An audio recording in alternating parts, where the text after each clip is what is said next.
C'est-à-dire, nous, en fait, on a eu l'indépendance octroyée. En fait. Voilà, on a eu l'indépendance octroyée. Mais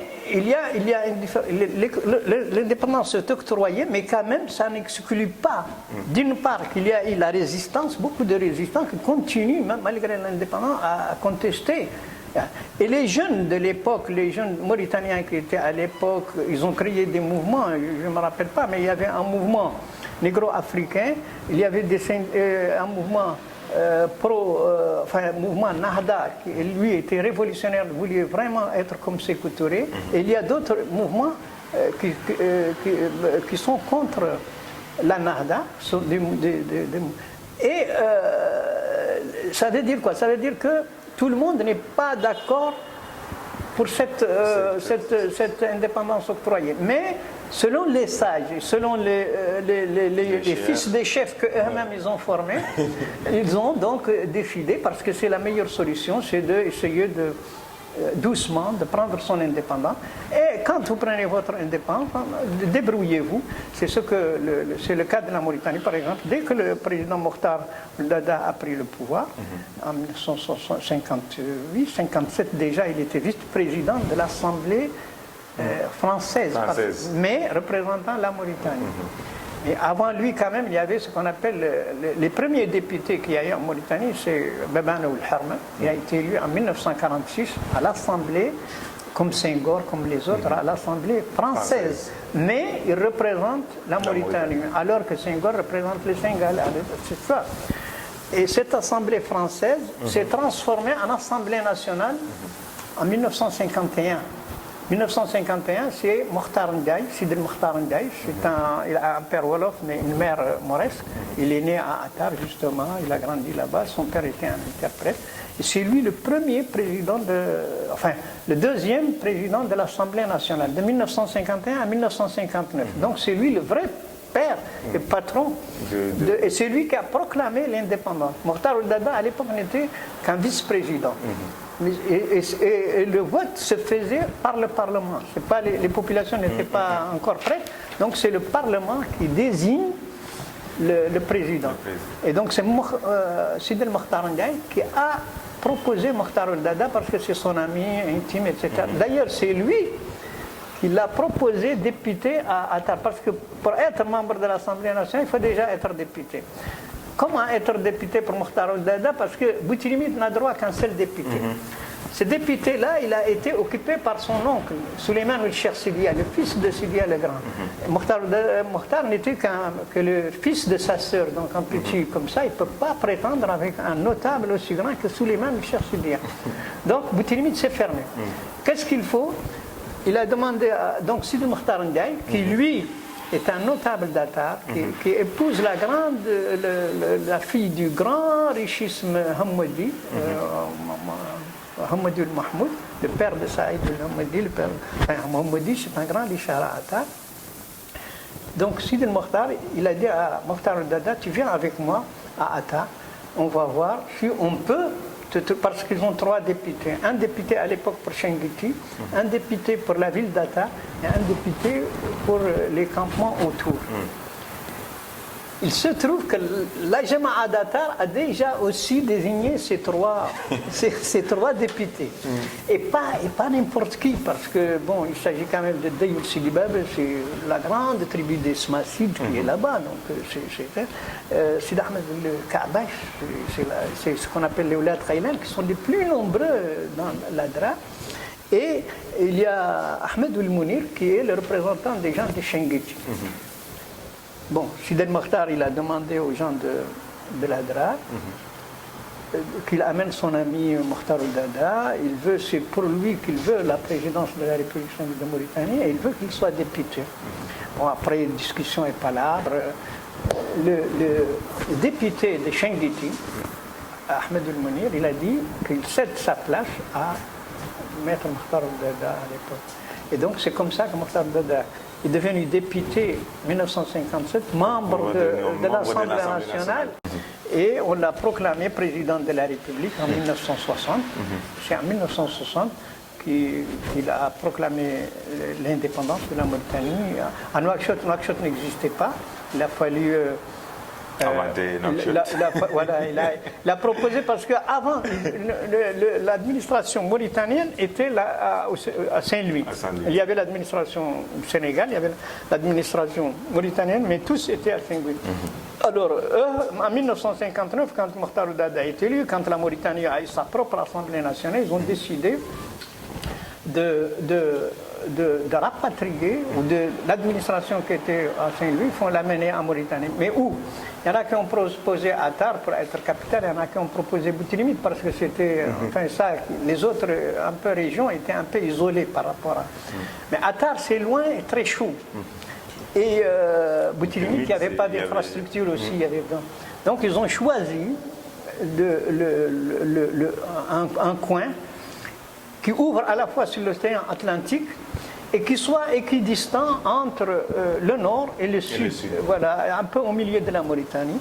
Et surtout, ils visaient l'océan Atlantique pour qu'il y ait un accès des ports, les ports. Et puis, et donc, ils ont choisi Nouakchott.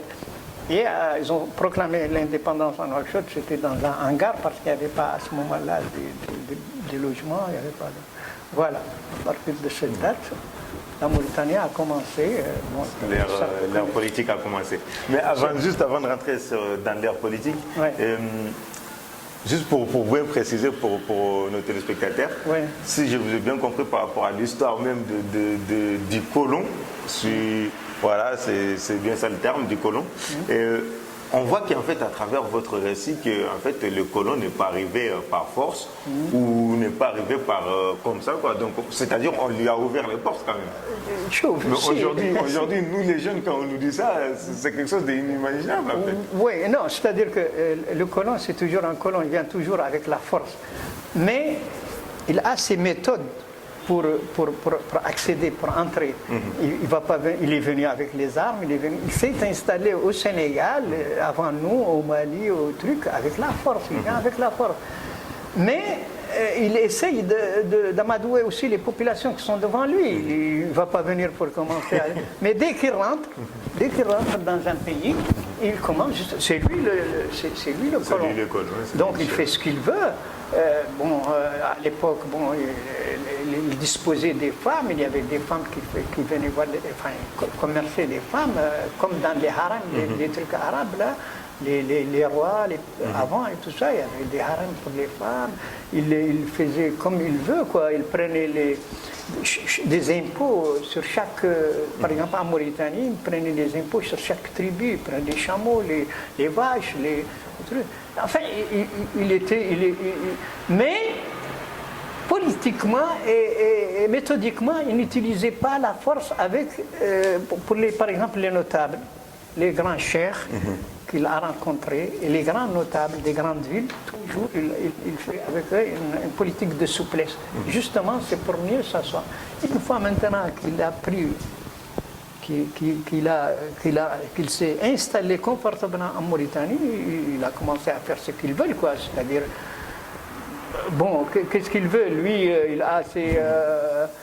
c'est-à-dire que c'est le maître absolu, il prend ce qu'il veut, il fait ce qu'il veut, mais en même temps, il laisse les gens leur liberté de culte, leur liberté, leur tradition, il ne se mêle pas trop de ça, bien qu'il a établi l'égalité, c'est-à-dire l'égalité d'entre les gens. Normalement, les esclaves, c'est terminé. Normalement, les gens qui étaient tributaires par rapport à d'autres qui sont nobles, ça c'est terminé parce que lui, il a fait un accord avec les chefs des tribus, avec les émirs, etc. Comme quoi, lui, il va leur compenser ce qu'ils recevaient, les impôts et ce qu'ils prenaient sur les pauvres, là où c'est leur sujet. Il va leur compenser ça et ils n'ont qu'à laisser les gens libres. Voilà. Et c'est pourquoi les gens ont commencé à être chauffeurs, à travailler la terre pour eux-mêmes, à faire la construction, à travailler pour eux, les Touba par exemple, à leur faire le bouille, à leur faire le chauffeur. Et c'est comme ça que ça a commencé à se développer. Et après, il y a eu les écoles, les gens sont entrés dans les écoles et c'est parti. Voilà.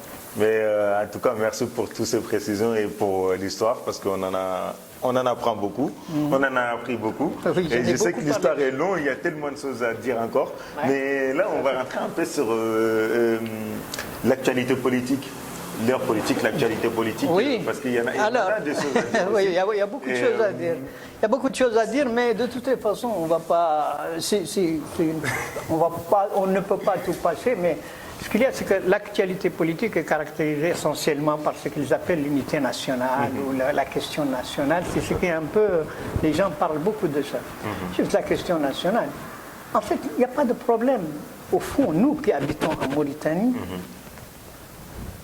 les gens vivent normalement. Tu vas au marché, tu vas à la clinique, tu vois, les gens, il n'y a pas de problème entre les différentes composantes de la Mauritanie. Et ça, c'est depuis même avant le colonisateur, les gens vivaient. Seulement, ces derniers temps, les gens, enfin, il y a eu ces problèmes. Il y a eu d'abord les problèmes entre nous et le Sénégal, qui ne sont pas... voilà. Qu'on un peu remonté cette question de différence de noirs entre blancs, morts, etc. C'est ça qui est réveillé comme ça. Mais là, il faut être clair dans ce truc. C'est-à-dire que la question nationale a été déjà traitée depuis les années, comme je t'ai dit, 60 indépendants. En 1966, il y a eu ce problème de langue. Et il y a eu un manifeste des 19 qui est fait par les négro-africains, ce qu'on appelle le manifeste des 19 de 1966. C'est ça justement qui a provoqué, il a été fait pendant cette période de tension entre les Noirs et les Noirs, mais enfin, nos Noirs à nous, Mauritaniens, contre les Morts et les Haratins à l'époque. Et, mais ça a été juste étouffé, vite étouffé à cause des mouvements scolaires, comme je t'ai dit, et à cause de la réforme de l'enseignement. Parce que la réforme de l'enseignement a voulu que les enfants mauritaniens se voient tous dans des écoles pour se connaître, pour être amis, pour montrer que la Mauritanie est une indivisible. Donc les mouvements national-démocratiques, les Kadihines, ont travaillé justement dans ce sens. Il y avait dans ce mouvement toutes les ethnies, tous les groupes sociaux de Mauritanie étaient impliqués parce que pour eux, c'est l'égalité entre tous les citoyens. Leur système était un système socialiste. Ils voulaient que tout le monde, qu'il n'y ait plus de nobles, qu'il n'y ait plus de riches, qu'il n'y ait plus de pauvres, que tout le monde soit au même niveau. C'est un peu à l'image, comme je t'ai dit, de la révolution chinoise. Ils veulent que ça, c'est leur début mentalité comme ça. Et c'est pourquoi beaucoup de gens ont rallié le mouvement Kadihine. Bon, après, donc cette question a été réglée. On a fait la Mauritanie a évolué jusqu'en 1978. Il y a eu en 1975, il y a eu la guerre du Sahara qui a abouti au coup d'État contre Ould Daddah en 1978. Et donc les militaires sont arrivés et en 1979 ils ont fait une réforme de l'enseignement qui, eux aussi ils ont dit que l'arabe c'est devenu la langue officielle, etc., qu'il faut l'enseigner pour les enfants, mais que les autres ethnies vont apprendre leur langue, etc. Ils ont trouvé une solution comme ça. Ça a continué, il n'y avait pas eu de problème. Les gens vivaient ensemble, bien sûr il y avait toujours des petits trucs, pourquoi les langues nationales ne sont pas enseignées, pourquoi... Mais c'est surtout à partir de 1986 que les choses ont commencé entre les négro-africains, particulièrement ceux qui ont créé les Flammes, ils ont créé en 1986. En ce moment-là, c'est la première année de Ma'awiya au pouvoir. Il n'avait encore pas pris de décision, il n'avait rien encore fait, il vient juste de débarquer après Haïdala. Et il venait justement de bonne intention, il a libéré tous les prisonniers qui étaient avec Haïdala, il a voulu reconstruire la Mauritanie, etc., parce que c'est quand même l'un des vieux de l'armée, et qui a cohabité avec les Français, qui a participé au mouvement politique des années 60, il a connu tout ça, quoi, et il voulait vraiment une Mauritanie unique, unie et libre, etc. Et donc, mais les Flammes ont constitué le manifeste des Flammes en 1986. Ce sont un groupe de négro-africains uniquement. Et ils l'ont proclamé. Bon, ça, n'importe qui peut faire des mouvements, etc. Mais juste après, en 1987, il y a eu ce qu'on a appelé la tentative de coup d'État des négro-africains. On ne sait pas si c'est une tentative ou si c'est... Enfin, c'est une tentative en tout cas parce qu'il n'y a pas eu coup d'État. Voilà. Mais est-ce que c'est vrai, est-ce que ce n'est pas vrai, on ne sait pas. Mais en tout cas, ça a été l'occasion pour Ma'awiya de sanctionner ces gens, de sauver son empire, enfin de sauver sa présidence. Et il a effectivement, la cour martiale militaire a condamné ces gens-là à la mort et d'autres à la prison, donc ça a été appliqué. Donc 87, et en 88-89, il y a eu ce problème avec le Sénégal. Là aussi, c'est un autre problème que Ma'awiya devrait gérer. Bon, il y a eu des coupures de relations avec le Sénégal, il y a eu tout ce que tu sais, tout ce qui a été fait, mais c'est à partir de ce moment-là que le fossé a commencé entre les Noirs américains, entre les Noirs mauritaniens et les Maures particulièrement. Parce que dans le truc du Sénégal aussi, il faut dire que la Mauritanie a un peu exagéré parce qu'elle a renvoyé des Mauritaniens noirs, enfin des négro-africains mauritaniens. Tout le monde sait qu'ils sont mauritaniens, ils ont des enfants, ils sont nés en Mauritanie, etc. Mais dans la foulée, ils ont été envoyés parce que c'était une tension, c'était des trucs, ce qu'on appelle les déportés. Voilà, les déportés. Mais surtout à ce temps-là, c'était surtout la communauté Peul qui était visée. Voilà, oui, c'est surtout la communauté des Peuls, effectivement, qui a été visée. Et donc, voilà. Il y a eu donc donc ça, c'était les années 90, 91, 82, et même après, il y a eu. Quand il y a eu la transition, même pendant Ma'awiya, il a dit qu'il fait une amnistie pour les gens, qu'il a fait un truc avec la Croix-Rouge pour laisser les gens rentrer, etc. Mais il y a toujours eu des problèmes. Les gens ne sont pas tous retournés. Quand ceux qui sont retournés n'ont pas trouvé leur terre, etc. Et donc, même le problème continue jusqu'à présent. Mais, au-delà de ce problème, et avec le temps, la Mauritanie a continué son chemin. Les gens vivent la loi mauritanienne et les lois qui ont été faites, etc. Tout le monde était égal devant la loi. Chacun a ses droits devant la loi. Tout le monde est égal devant la loi. Donc. Mais, bon, avec le système de l'enseignement qui a introduit l'arabe pour un groupe de Mauritaniens et le bilinguisme pour un autre groupe, ça a élargi le fossé entre les deux communautés. Et donc, ça a continué, mais au jour d'aujourd'hui, en tout cas, il n'y a pas un problème, on ne peut pas dire qu'il y a un problème d'unité nationale. Les gens vivent, il y a des riches poulards, comme des riches soninké, comme des riches morts, comme des riches haraten, etc. La loi et la concurrence est ouverte devant tout le monde. Et les gens vivent en paix, parce qu'il suffit de se rendre compte. C'est vrai que les gens vivent en paix. Moi, je suis à Nouakchott depuis quelques temps et chaque année, je suis ici. Ouais. Mais en même temps, ceux qui parlent de non-unité nationale... Attends, je continue. Il y a ce qu'on appelle les politiciens et les politiques. Ce sont eux qui prennent ce dossier et qui le manipulent. Au niveau du gouvernement, il y a les politiciens qu'on appelle les nationalistes arabes, qui eux veulent, certains d'entre eux, ils ne sont pas tous comme, mais certains d'entre eux veulent en finir avec cette histoire des négro-africains parce qu'ils pensent que leur progrès ou leur avancement ou leur truc est lié à cette question de négro. Il y a un autre groupe parmi eux qui dit non. La Mauritanie est unique et indivisible, mais seulement il faudrait que ces Peuls et ces négro-africains, surtout les Peuls, il faut qu'ils comprennent leurs limites. C'est-à-dire que c'est nous la majorité, donc eux, ils sont une minorité nationale, ils ont leurs droits en tant que minorité nationale, mais ils ne doivent pas demander plus, comme les Soninké. Vous êtes là, vous êtes autochtones, vous avez les mêmes droits que nous, les mêmes privilèges, mais sachez que vous êtes... Ça, c'est le deuxième groupe, pas celui qui est extrémiste. Et il y a les autres Mauritaniens, comme moi, comme tout, que la Mauritanie, de toute façon, est indivisible. Et ça, ce sont des gens...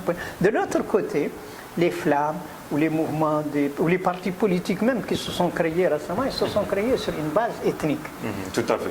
Par exemple, quand tu vois la CVE, là, tout ça, les gens...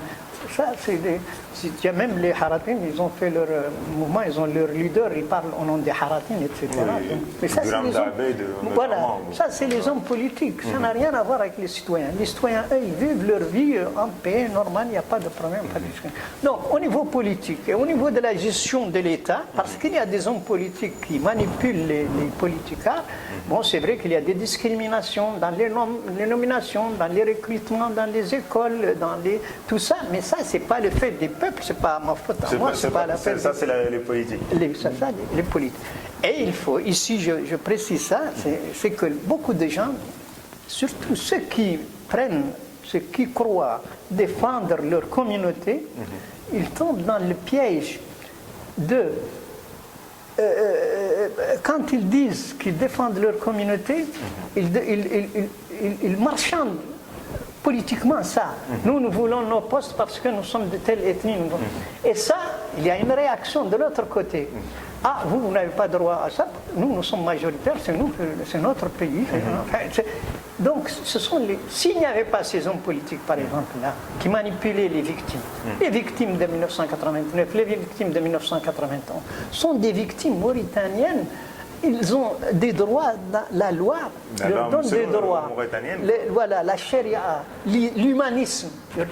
Mais au lieu que ce soit les victimes qui viennent demander ou poser leurs problèmes, ce sont des hommes politiques qui prennent leur dossier.